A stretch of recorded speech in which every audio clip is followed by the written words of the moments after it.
God met alles wat jy het. Vandag praat ons oor 'n onderwerp wat baie mense ongemaklik maak, maar wat diep geestelik is: tiendes en offerandes. Dit gaan nie net oor geld nie, dit gaan oor eer, gehoorsaamheid, vertroue en aanbidding. Baie mense wil God dien, maar hulle sukkel om hom met hulle finansies te vertrou. Die waarheid is, waar jou skat is, daar sal jou hart ook wees. Geliefdes, die vyand weet dat as hy jou finansies beheer, kan hy jou vrede steel, jou geloof toets en jou toekoms beïnvloed. Maar wanneer jy leer om God eerste te stel in jou gee, maak jy die hemel oop oor jou lewe. Die Here soek nie net jou hande nie, hy soek jou hart. Maleagi 3 vers 10 sê: bring die hele tiende na die skathuis, sodat daar spys in my huis kan wees, en beproef my tog hierin, sê die Here van die leerskare, of ek nie vir julle die vensters van die hemel sal oopmaak en op julle 'n oorvloedige seën uitstort nie. Tiendes is 'n daad van gehoorsaamheid. Die tiende behoort aan God. Dit is nie iets wat ons gee as ons voel daarvoor nie. Dit is iets wat ons terugbring aan die Here. Levitikus 27 vers 30 sê: ook al die tiendes van die land behoort aan die Here. Dit is heilig aan die Here. Wanneer jy jou tiende bring, sê jy: Here, U is my bron. Ek vertrou U. Ek leef nie net van salaris tot salaris nie. Ek leef deur geloof. Gehoorsaamheid bring altyd seën. Baie mense vra: hoekom gaan ek nie vorentoe nie? Maar hulle eer nie God met hulle eerste nie. God sal nooit tweede plek aanvaar nie. Spreuke 3 vers 9 tot 10 sê: vereer die Here uit jou goed en uit die eerstelinge van al jou inkomste, dan sal jou skure vol wees van oorvloed. Offerandes wys liefde en dankbaarheid. 'n tiende is gehoorsaamheid. 'n offerande is liefde. Offerandes kom uit 'n hart van dankbaarheid. In Lukas 21 sien ons die arm weduwee wat 2 muntstukke gee. Jesus sê, sy het meer gegee as almal, want sy het uit haar gebrek gegee. God kyk nie na die bedrag nie, hy kyk na die hart. Party mense gee groot bedrae sonder liefde, ander gee min, maar met trane van geloof. 2 Korintiërs 9 vers 7 sê: God het 'n blymoedige gewer lief.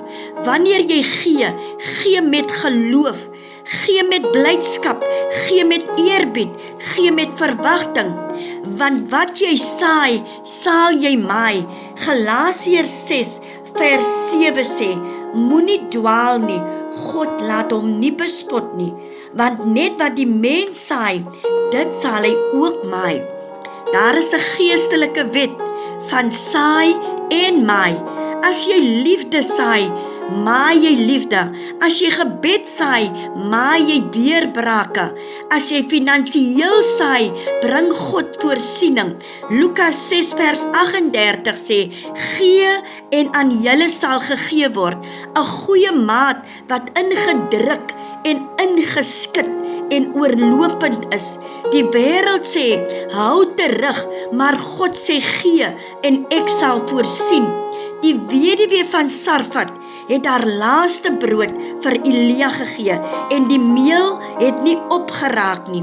Wanneer jy God eerste sit, sorg hy vir die res. Die gees van gierigheid moet gebreek word. Geld is nie boos nie, maar die liefde vir geld, dit is gevaarlik.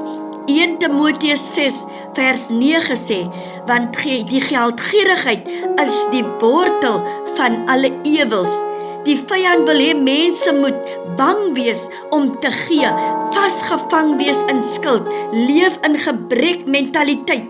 Maar wanneer jy gee, breek jy die mag van Mammon oor jou lewe. Jy verklaar vandag, my vertroue is nie in geld nie, my vertroue is in God. Daar is mense wat baie geld het, maar geen vrede nie. En daar is mense wat God eer en altyd voorsiening beleef. Dawid sê, ek was jonk en ek het ook oud geword, maar nooit het ek die regverdige verlate gesien of sy kinders brood sien soek nie. Psalm 37 vers 25. God seën mense wat hom eer. Die doel van seën is nie net om ryk te wees nie. Die doel van seën is om 'n seën te wees. God vertrou gewers. Wanneer God weet hy kan iets deur jou laat vloei, sal hy meer in jou hand plaas. Handelinge 20 vers 35 sê, dit is saliger om te gee as om te ontvang. Daar is 'n vreugde in gee wat die wêreld nie verstaan nie. Party van julle wag vir finansiële deurbraak. Die Here sê vandag, wees getrou, wees gehoorsaam, moenie ophou saai nie. Jou oes kom verseker. Ek het 'n profetiese woord vandag vir iemand. Ek voel in my gees, daar is mense wat finansiëel swaar kry. Jy het gewerk, jy het geprobeer, maar dinge breek die heeltyd. Vandag sê die Here, ek is jou voorsiener. Die Here gaan deure oopmaak, skuldkettinge breek, nuwe geleenthede stuur, bonatuurlike voorsiening bring. Maar God vra, sal jy my vertrou? Wanneer jy God eerste stel, sal hy jou nooit laat val nie. Filippense 4 vers 19. En my God sal elke behoefte van julle vervul na sy rykdom in heerlikheid deur Jesus Christus. Ek het 'n altaarkoel vandag vir iemand. Ek het God nie met my finansies vertrou nie. Miskien sê hy, ek het in vrees geleef. Ek was ongehoorsaam. Ek het my hart aan geld gegee, maar vandag roep die Here jou terug.